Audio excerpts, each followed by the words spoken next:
tivemos um excelente relacionamento. Muitas medidas, sinalização da nossa parte, como por exemplo, isentamos de visto o americano para vir para cá como turista.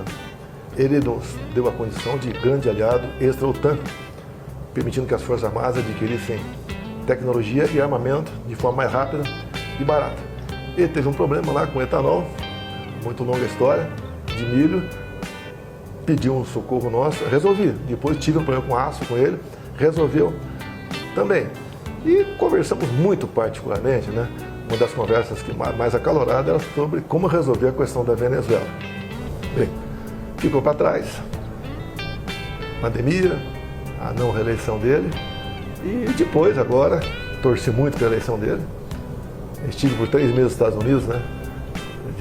De janeiro a março de 23, conversei com muitos brasileiros lá, e já era um clima favorável a ele, no coração desses brasileiros. Torci, graças a Deus ele chegou, e obviamente eu ouvi todos os discursos dele, o primeiro foi o mais importante, e ele realmente já começou a dar sinalizações claras que é o resgate da América do Norte. E uma coisa que ele fala e reverbera para o mundo todo é a questão da liberdade de expressão. Tanto é verdade que os grandes shows das Big Techs, os donos, já estão perfeitamente alinhados com ele. Acho isso excelente para nós. Então, muita sinalização. Por exemplo, uma coisa que, quando ele falou que vai voltar a explorar petróleo, vai voltar a perfurar. Problema para o Brasil. Nós exportamos petróleo para os Estados Unidos e importamos diesel.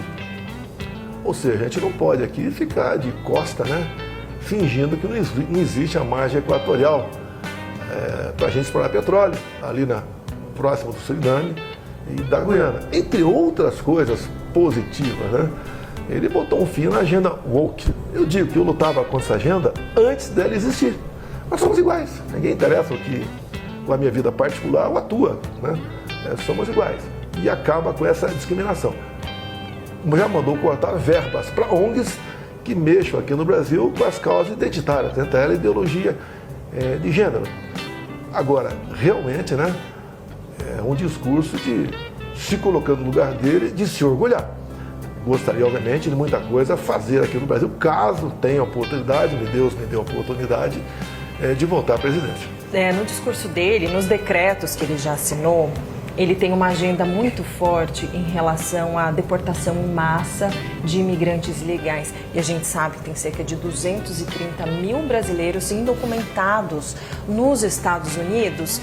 Eu queria te ouvir sobre essa preocupação com as famílias desses brasileiros, com esses brasileiros. Qual que é o posicionamento do senhor? Lá é a casa dele, como aqui é a nossa. Quem não está de forma legal tem que buscar uma maneira de se legalizar. Não são apenas brasileiros, se calcula um pouco mais de 10 milhões de ilegais lá. Uma parte disso foi gente que não tinha qualquer qualificação para ir para lá.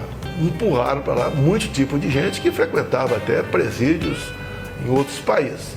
Então ele está fazendo a coisa certa, foi compromisso de campanha, ele já começou a fazer esse trabalho lá. Você pode ver o Brasil, se você ver a nossa lei de imigração, eu acho que era 16, 17, é uma coisa que é para trás.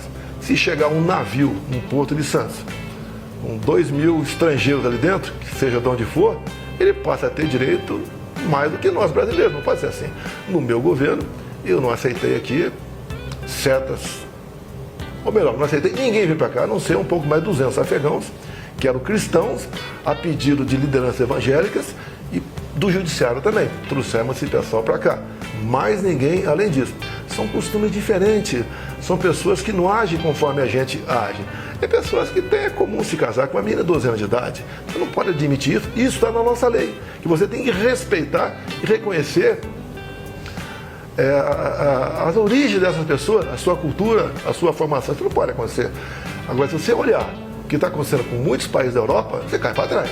Estão perdendo a sua identidade. Alguns achavam que essas pessoas iam chegar lá e ser grato àquele país, muito pelo contrário. Estão com uma agenda própria, cuidando de si e trabalhando para que esse novo pedaço de terra seja semelhante ao que eles ocupavam anteriormente. Então, a Trump não mentiu e está fazendo a coisa certa. Nós não temos esse problema aqui. E eu acho que ele está fazendo o que prometeu e no lugar dele faria a mesma coisa.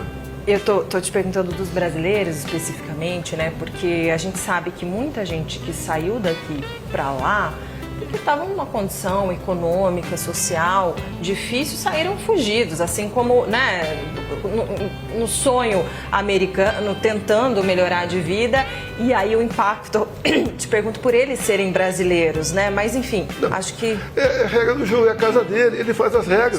Soberania, É né? a mesma coisa você, o que tu acha do MSC que invadiu uma fazenda? É permanecer lá dentro ou não?